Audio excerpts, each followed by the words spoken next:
Good Morning Business. Business Plan.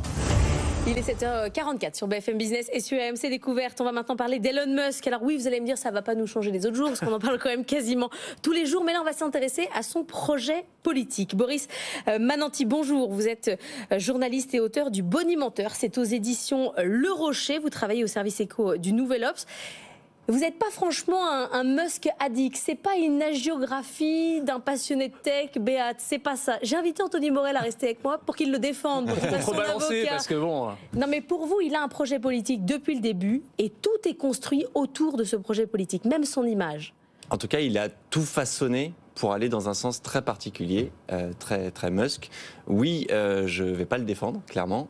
Je vais laisser ça à Anthony, c'est son travail.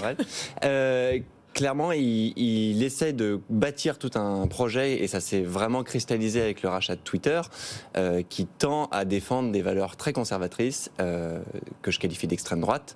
Il est anti-woke de manière permanente.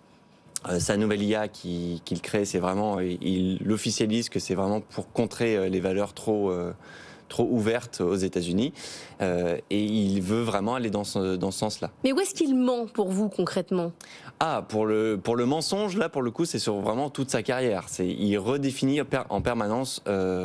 C'est pas le self-made man qu'on. Non, il se joue beaucoup de choses. Il est vraiment dans une démarche marketing. Au tout début, il veut coller au self-made man, donc il va inventer une histoire de famille assez dure. Expliquer qu'il a beaucoup travaillé, il veut correspondre au fait qu'il a grandi dans la pauvreté, ce qui n'est pas le cas.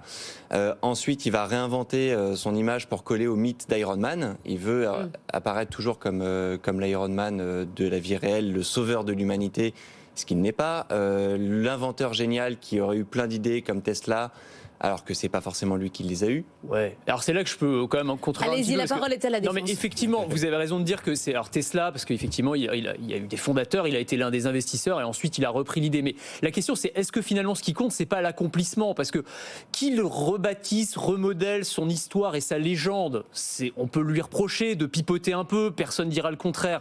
Mais derrière, si on regarde ce qu'il fait, Tesla, c'est quand même lui qui fait sortir les voitures des usines et qui les vend. SpaceX, c'est lui qui fait décoller les fusées et qui les faire atterrir. Il y a quand même une forme de génie là-dedans. Je veux dire, il n'y a pas deux entrepreneurs dans le monde comme lui. Alors, oui, c'est lui qui amène le modèle Tesla, le modèle de mise à jour régulière des voitures ou des choses comme ça. C'est lui qui le fait.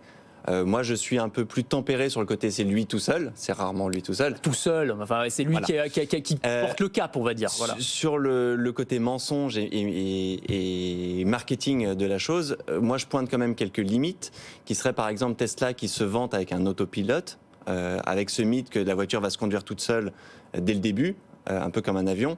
Il y a eu quand même une quarantaine de morts aux États-Unis parce que les gens lâchaient le volant et faisaient pas attention. Je pense qu'il faut tempérer un tout petit peu ça sur ces grandes annonces marketing. Et ensuite, sur le côté appropriation, je peux citer aussi l'exemple d'Hyperloop, où il arrive avec l'Hyperloop, ce train qui, à l'époque, aurait relié San Francisco et Los Angeles en un quart d'heure.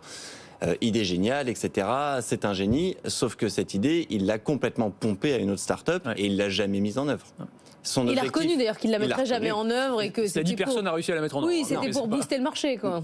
Son objectif était très politique, c'est qu'il voulait contrer le projet TGV qu'il y avait en Californie, le premier TGV aux États-Unis. Il voulait absolument le contrer puisque la Californie représente quand même un quart à peu près des ventes de Tesla. Mais pour vous, c'est un politicien caché en entrepreneur ? Je pense qu'avec SpaceX, en tout cas, il s'est développé une carrière de politicien. Il ne l'était pas forcément, mais SpaceX étant sur un business assez particulier, on négocie plutôt des très gros contrats 1 à 2 fois par an, il s'est développé en bonimenteur politique, à vanter en permanence des nouveaux projets pour son entreprise, et c'est là qu'il a commencé à prendre une envergure politique. Ce que vous disiez sur son projet politique et ses idées, effectivement, est-ce que c'est pas ça finalement que lui reproche ? Alors, je parle pas seulement de votre livre, mais il y a une offensive médiatique depuis qu'il a racheté X, parce qu'effectivement son positionnement, parce que son positionnement politique est beaucoup plus clair. Avant, on se doutait un peu, qu'il était pas franchement démocrate, clairement. Là, maintenant, il a des positions républicaines très affirmées, effectivement, anti-immigration, anti-woke.